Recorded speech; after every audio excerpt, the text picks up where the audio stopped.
जिंदगी के सबसे बड़े खुशियों के लम्हों, चाहे वो शादी हो, औलाद की पैदाइश हो, कोई बड़ी कामयाबी हो या कोई खुशी का दिन हो, अगर अपने खानदान के लोग साथ ना हो तो वो खुशी अधूरी सी लगती है। और ये एहसास जन्नत में भी बिल्कुल वैसा ही होगा। इसी खूबसूरत हकीकत की तरफ कुरान पाक में इशारा किया गया है। अदन, जिनमें वो दाखिल होंगे और उनके साथ उनके वालिदैन, उनकी बीवियां और उनकी औलाद से जो नेक है। आमतौर पर हर बंदे के अमल अलग अलग होते हैं, किसी के ज्यादा नेक अमल होते हैं, किसी के कम होते हैं। इस वजह से जन्नत में दर्जात भी अलग अलग होते हैं। लेकिन अल्लाह ताला ने अपने मोमिनों के लिए यह खास रहमत फरमा दी कि अगर औलाद के अमल कम हो तो उन्हें माँ बाप के बुलंद दर्जे पर उठा लिया जाएगा। जन्नत में हर शख्स के साथ एक शौहर या बीवी होगा, चाहे दुनिया में वो कभी शादी ना की हो। जन्नत में कोई भी अकेला नहीं रहेगा।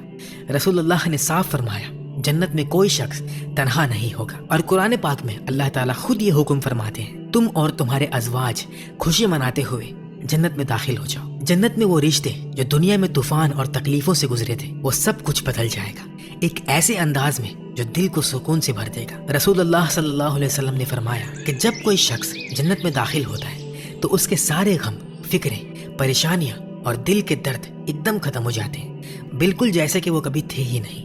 इसी तरह जो बीवी शौहर के दरमियान दुनिया में झगड़े, नाराजगियां, गलतियां, शिकवा या कोई भी तकलीफ थी, वो सब यादें, वो सारी तकलीफें बिल्कुल मिटा दी जाएगी और बदले में उनके दरमियान मोहब्बत और इत्मीनान इतना बढ़ जाएगा कि हर लम्हा सिर्फ प्यार, सिर्फ गुर्बत और सिर्फ सुकून होगा।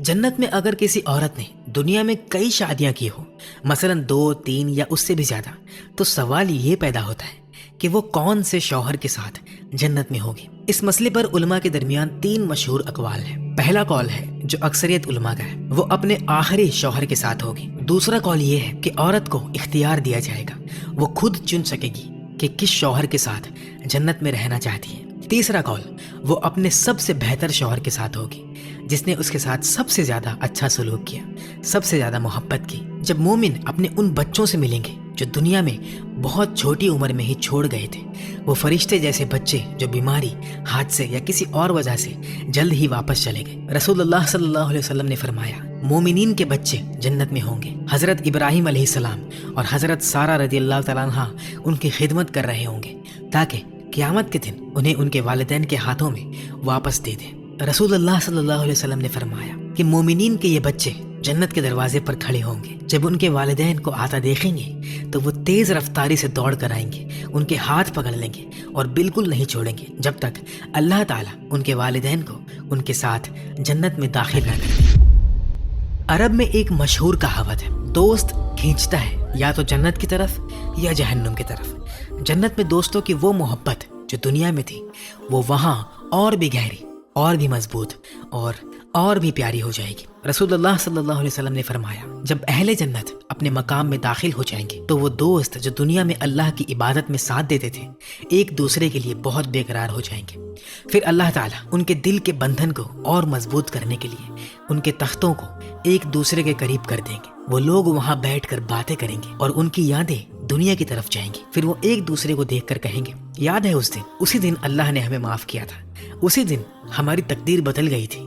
और एक और खूबसूरत रिवायत में रसूलुल्लाह ने फरमाया, अहले जन्नत की खुशियों में से एक ये भी है कि वो एक दूसरे के पास जाया करेंगे सवारियों और ऊंटों पर, और उन्हें ऐसे घोड़े दिए जाएंगे जो सैडल्ड होंगे, जो ना पखाना करेंगे ना पेशाब, और वो अल्लाह की रहमत से जहाँ चाहेंगे ले जाएंगे।